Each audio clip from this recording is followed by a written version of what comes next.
Hello, everyone. I'm hoping that this serves as either an introduction to the digestive system before you go ahead and view the videos in the playlist, or a review of the major points after you've done that. The digestive system is organized into two separate components. First, there is the GI tract, the gastrointestinal tract. This represents the tube through which food literally passes. And so the ingested materials pass from the mouth to the pharynx, to the esophagus, to the stomach, to the small intestine, to the large intestine. And then there are other organs which are also included in the digestive system. These are not part of the GI tract because food does not directly pass through the pancreas or the liver or the gallbladder, but nevertheless, their secretions help in the process of digestion. So they are referred to as accessory structures. In the beginning of a chapter on the digestive system, very often it's typical to begin with a little histology, because whether you were to look at a section of the esophagus or stomach or small intestine or large intestine under the microscope, you would find the same four basic layers. And so then it just makes sense to kind of go through these four layers at the beginning of a chapter. And so there is the mucosa. This is the layer which directly contacts the ingested materials. It's vital in digestion, as many of the enzymes are actually attached to these cells. So that's the outermost layer. Deep to that, there is a submucosa, often rich in glandular tissue. Then there is a muscularis layer, and then a serous membrane, a serosa layer. The epithelia, which line the mucosa, obviously it would be epithelia because epithelia not only line the outside of the body, but also all tubes or tracts which exit the body. So obviously, this space would be lined by epithelia, and the glands, which we will be referring to, primarily exocrine glands, but also endocrine glands, are also made of epithelia. And so this epithelia is stratified in areas where we need protection. And so, for example, if we were to eat granola, this is rough, it has sharp surfaces. And so if you were to look here at the epithelia of the esophagus, you see it's stratified for protection. That way, if cells are lost, then there are other layers of cells and you're not bleeding as a result of eating granola. So the epithelia can be stratified at either end of the digestive tract, the oral and the anal ends. While in the middle portion, the epithelia is a simple epithelia. This is because we want not to protect ourselves from the elements of the food that was ingested, but rather to interact with it, to secrete digestive enzymes, to absorb nutrients into the blood. And so while all of the mucosa has an epithelial lining, whether this is stratified or simple depends on the location and whether we need this for protection or for secretion and absorption. It should be noted that there is actually an incredible amount of lymphatic tissue present in along the GI tract. Now, some of it is obvious. There are discrete nodules known as tonsils. Along the intestines, there are discrete nodules known as Peyer's patches. There is an appendix from the cecum of the large intestine. But in addition, there is also MALT, the mucosa-associated lymphatic tissue, which just is associated with all of the mucous membranes. About half of all of our immune cells are associated with mucous membranes. And so the lymphatic system is very diffuse. It has an incredible number of cells, but it is easy to forget given how spread out it is. IgA is often not, treated as seriously as some of the other antibodies, but half of all the antibodies made are IgA. They are secreted from the body, a large portion in the GI tract. And so the GI tract is where your body encounters trillions and trillions of foreign cells. And so the mucosa associated lymphatic tissue is very important. The glands of the submucosa and the muscle of the muscularis are controlled by nervous tissue. Now, this nervous tissue is interesting. It's can be called the enteric nervous system, or ENS. Very often it is ignored or minimized. Most people never even mention it. However, there are as many neurons here as there are neurons in the spinal cord. The enteric nervous system is huge. As a result, it is really not the brain and spinal cord which is controlling digestion. So when the muscle in peristalsis moves, say, a bolus of food down the esophagus, or when glands secrete enzymes to digest, in a certain area of the small intestine, it is not the brain or the spinal cord which decides that, but rather local reflexes from the nervous system that the digestive tract has. These neurons are organized into nerve nets.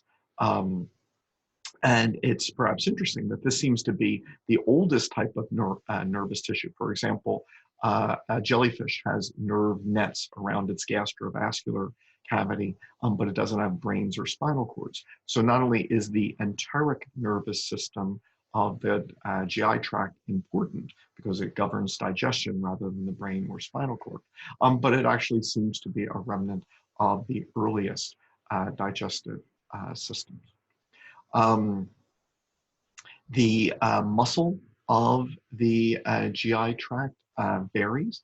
It is primarily smooth muscle, but there is skeletal muscle at the oral end and an external anal sphincter made of skeletal muscle at the anal end. And so therefore, it is mostly smooth muscle and involuntary reflexes which organizes, which is found in the digestive tract. And the muscularis, as we will see with peristalsis, is organized into two separate layers. There is both a circular layer of muscle and a longitudinal layer of muscle. Some areas like the stomach may have an additional layer. So the mucosa has the cells which are directly interacting with the food and in many areas secreting and absorbing.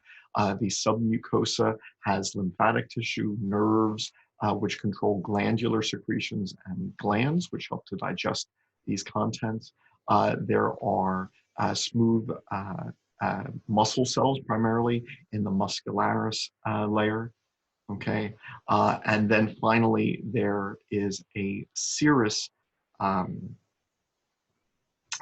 membrane. Now, obviously, there are serous membranes around the GI tract because we've seen that before. The heart is lined by a pericardium. The lungs are lined by pleura. And so therefore, the fact that the digestive organs now are lined by a peritoneum is not surprising. This way, these organs can move relative to each other without developing blisters and adhesions. This is because the ventral body cavity is lined by a parietal peritoneum, and the organs of the digestive system themselves have a visceral peritoneum that cover them. And so thus, because we have a smooth parietal peritoneum, on the organs themselves a smooth visceral peritoneum, and in the peritoneal cavity then a lubricating peritoneal fluid, then these organs then are free to move without blisters and adhesions. Interestingly, however, and if one were to say, dissect a cat in a lab, one notices that not only is there this serous membrane, the peritoneum, but there are extensions from the serous layer. So from the greater curvature of the stomach, there is a greater omentum. From the lesser curvature of the stomach, there is a lesser omentum. In the folds of the small intestine, there is a mesentery. In the folds of the large intestine, a mesocolon and a falciform ligament which attaches the liver. These extensions of the serosa help to anchor the organs themselves, stabilize blood vessels, and the greater omentum, sometimes known as the fatty apron, also stores a great deal of adipose. Before going any further, just a quick a description. When we talk about digestion, there is a difference between mechanical digestion and chemical digestion. Mechanical digestion, say for example, if you were to mechanically digest a French fry made of starch, it would end here. You would now have a liquid which has starch in it. So for example, in the stomach does mechanical digestion of starch.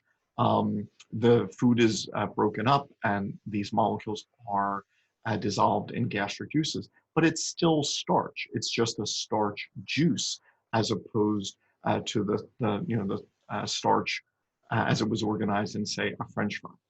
What the small intestine does primarily is different, chemical digestion, where enzymatic reactions then break starch into glucose. So the starch is no longer present. So when we talk about digestion, there are two types of digestion: mechanical digestion, which is primarily performed by the mouth and stomach, and chemical digestion, which is primarily performed by the small intestine.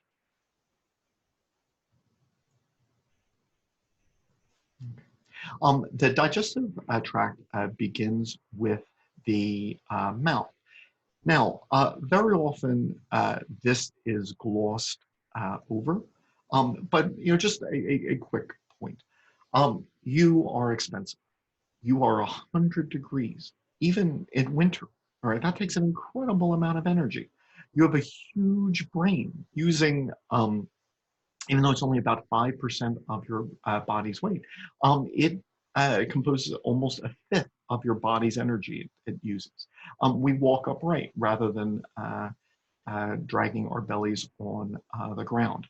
And so therefore, if you're going to do those things, to be 100 degrees all the time, to have this huge brain, to be very active, holding your body upright and capable of endurance running, you better be able to pay for that.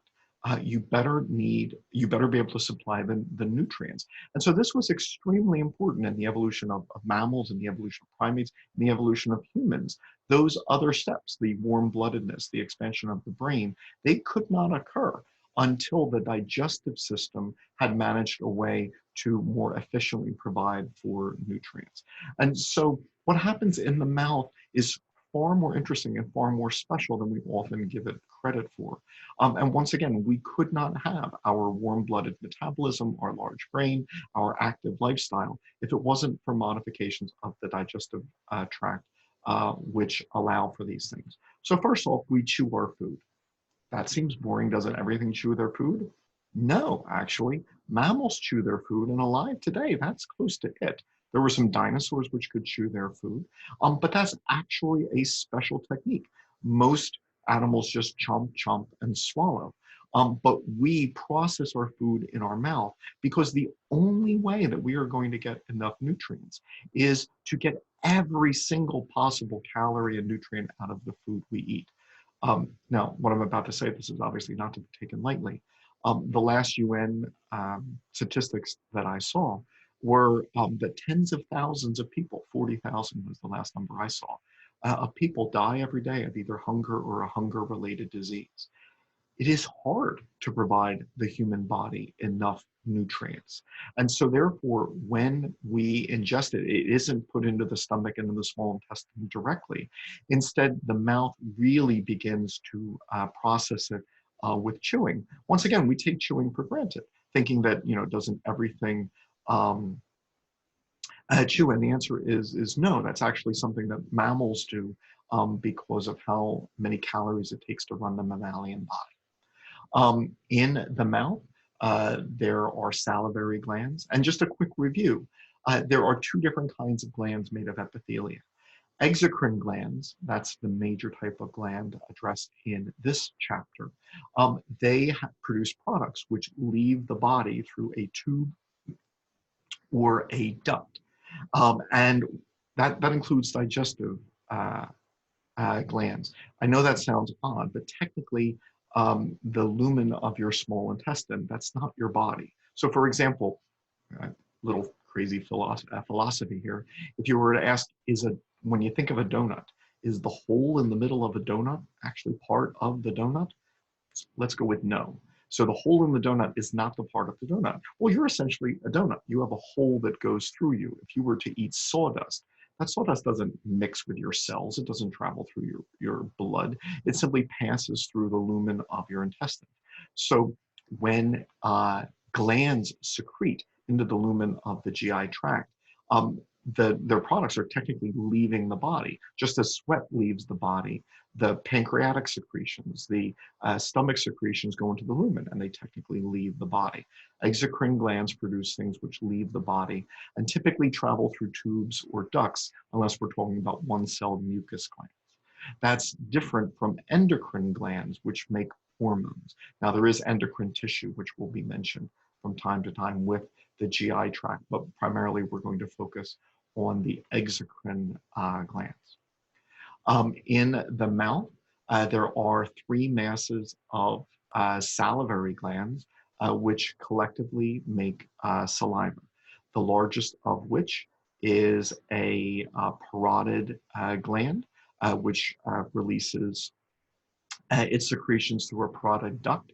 There's also a small accessory parotid gland. There is a submandibular gland with a submandibular duct, and then there is a sublingual gland with sublingual ducts, and collectively these produce the liter to liter and a half of saliva, which is made over the course of a day.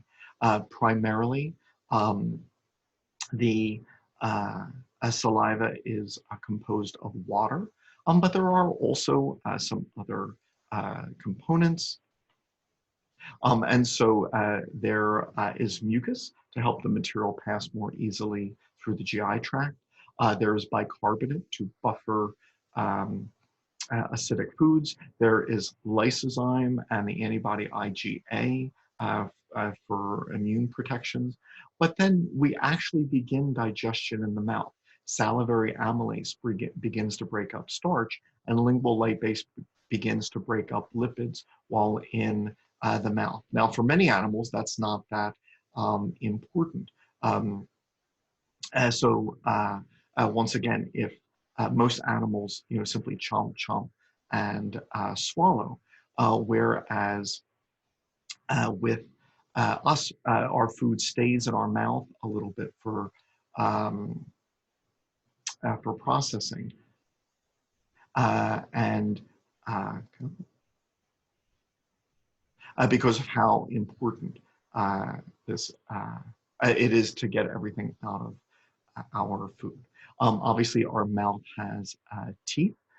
These teeth have multiple layers. There's an enamel layer, a dentin layer, and a soft pulp cavity, which then has nerves and blood vessels. We can split our teeth into regions: a crown, a neck, which is at the gum line, and a root. And we have different kinds of teeth, we mammals. Now, this allows for the chewing, because while there are tearing teeth in the front of the mouth, the cheek teeth then allow for grinding. Unlike this heron, we aren't simply going to swallow our food whole. It's going to stay in our mouths a while and process it. And the mechanical digestion which occurs in then the mouth, this then will facilitate extracting nutrients from it before. And so if you're to look at an alligator, its teeth are all the same. They're all sharp and pointy. But we have grinding cheek teeth. And these grinding cheek teeth, they touch each other when the mouth is closed. That's unusual for vertebrates. And they then also have matching surfaces. This is known as occlusion. Now, mammals, they work very hard to get this occlusion so that food could then be ground between the matching surfaces on teeth which contact each other. And this allowed mammals then to extract nutrients from food in sufficient quantities to support larger bodies, warm-blooded metabolism, et cetera. So the idea of occlusion, the idea that these are matching surfaces, this was important in the cheek teeth, which allowed for chewing. And so our mouth is actually quite special. There was a very slow, gradual process of modifying teeth to allow for occlusion and having different kinds of teeth, tearing teeth in the front, grinding teeth in the back. We have salivary glands, which actually begin the digestion of food before we swallow. We have a muscular tongue, which can move food to the grinding teeth. We have cheeks. Okay, if you look at your tooth row, it's inset, unlike that alligator. Alligators don't have cheeks. Their teeth are right at the edge of their jaws. And so because ours is inset, we're designed to hold food in our cheeks so we can move it around and process it. Also, as covered with the respiratory system, there is a separation between the nose and the mouth. You have an oral and a nasal cavity. Frogs don't, all right, turtles don't. There's two openings here, but there's one space inside. Mammals felt it was so important to separate the process of breathing and chewing that they have a hard palate made of the fusion of portions of the maxillary and palatine bones. These cows are going to be chewing all day, but they can breathe at the same time, as opposed to a frog or a turtle, which have to make a choice. If you have only one opening, you can only do one thing with it. You can breathe or you can chew, eat. You can't do both. But it doesn't take much oxygen or food to either run a turtle or a frog. We mammals, because we're so expensive, we need to breathe and eat continually. So that hard palate separates the mouth and the oral cavity and the nasal cavity. So our mouth is really a functional part of the digestive system, more so than most vertebrates. And the reason is we need so many nutrients. Mammals are expensive. And the only way we're going to pay for the bodies that we have is if the digestive system can get every single nutrient and calorie out of the food that we eat. So once we have processed the food sufficiently in our mouths, we push it to the back of our mouths with our tongue, and then the swallowing reflex begins, where a bolus of food then passes from the oropharynx to the laryngopharynx, the epiglottis closes, and then food is directed into the esophagus.